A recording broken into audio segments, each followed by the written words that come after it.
For every opinion or belief someone may hold, there will be another party who just as strongly oppose that idea.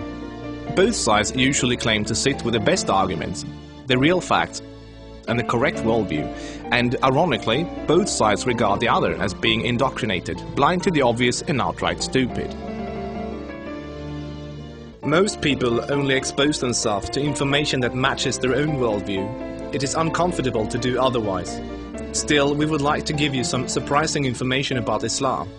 We also urge you to look further than only mainstream media, and if you can find the time for it, read the Quran yourself. To get you started, we'd like to present you 3 things you probably did not know about Islam. 1. Islam has not been hijacked. That Islam has been hijacked is what non-Muslims naturally assume, because they assume all religions are the same. The reason non-Muslims are so easily confused is that most of us don't realize the difference between the Quran and every other religious book we are familiar with. The Christian Bible is a collection of writings from various authors, written sometimes hundreds of years apart, with parables, advice and dreams, all collected together into one book. Same with the Jewish Torah. Even those of us in the West, who are neither Christians nor Jews, are still familiar enough with these religions to know this much, and therefore we assume the same is true for the Quran. But the Quran is only one book written by one man in his own lifetime. It is meant to be taken literally, and it is not full of symbolism or vague analogies. It is mostly direct commands. Of course, the Quran contains contradictory statements, just like other religious books. But the Quran itself provides the reader with a way to know what to do with the contradictions. It's explained in the Quran that if you have 2 passages that contradict each other, the one written later supersedes the one written earlier. Most Westerners are unaware that the peaceful, tolerant passages were written early in Muhammad's prophetic career.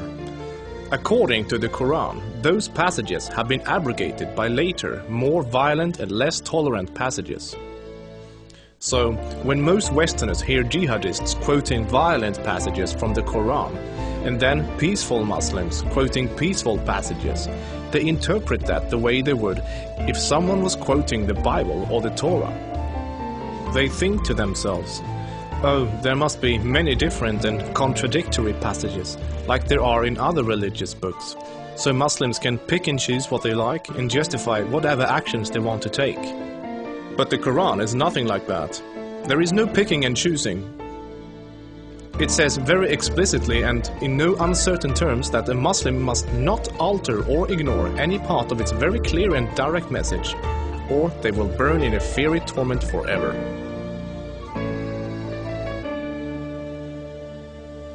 2. Striving to institute worldwide Sharia law is a religious duty. Many people don't realize how politically oriented Islam is at its core. In fact, Islam is less of a religion than it is a religious ideology. It includes a mandatory and highly specific legal and political plan for the whole society, Sharia. There is no separation between the religious and the political in Islam. Rather, Islam and Sharia constitute a totalitarian means of ordering society at every level, including ritual worship, transactions and contracts, morals and manners, beliefs and punishments. In the Quran, Allah makes it clear that man-made governments, such as a democracy, and free speech, such as criticizing the Quran, are abominations and must be eliminated. The modern expression creeping Sharia is used to describe the slow, deliberate and methodical advance of Islamic law in non-Muslim countries. Official Sharia courts already operate in the UK, handling cases ranging from divorce and financial disputes to domestic violence. Attempts to introduce Sharia in the legal system in Germany, Sweden and other European countries are ongoing. While Sharia already has a foot in our door in the matter of minor disputes like inheritance and domestic violence, it should concern you that Sharia commands that drinkers and gamblers should be whipped, allows husbands to hit their wives, allows an injured plaintiff to exact legal revenge, literally an eye for an eye, commands that a thief must have a hand cut off, commands that homosexuals must be executed, orders unmarried fornicators to be whipped and adulterers to be stoned to death, orders death for both Muslim and non-Muslim critics of Muhammad, the Quran and even Sharia itself, orders apostates to be killed, commands offensive, aggressive and unjust jihad. As written in the Quran, Sharia is the law of Allah. Any other form of government is a sin. It is the duty of every Muslim to keep striving until all governments have been converted to Sharia law.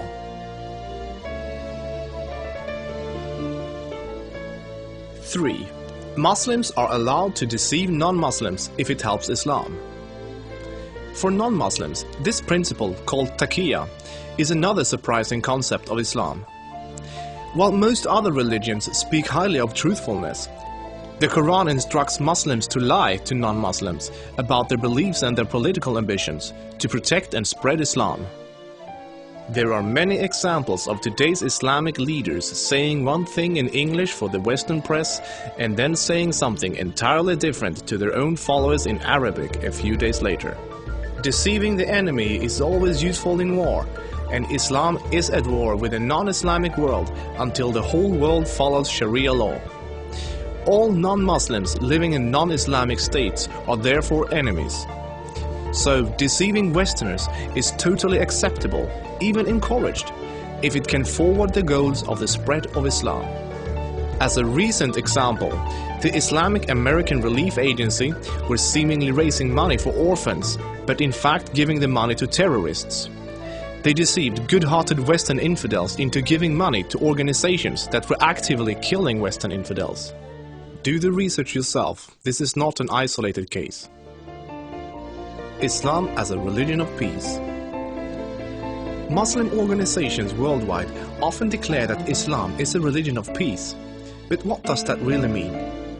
It seems easy for a Muslim to quote a peaceful verse from the early part of the Quran, while, by following the principle of taqiyya, neglecting to mention the fact that it has been officially abrogated by later, more violent verses. According to the Quran, the world will be at peace only when Islam and Sharia reign in every country, and never until then. This is why every Muslim can truthfully say that Islam is a religion of peace. If any of these points took you by surprise, then there is surely much more you still don't know. This subject will affect you in the near future, so take the chance to inform yourself now before it does.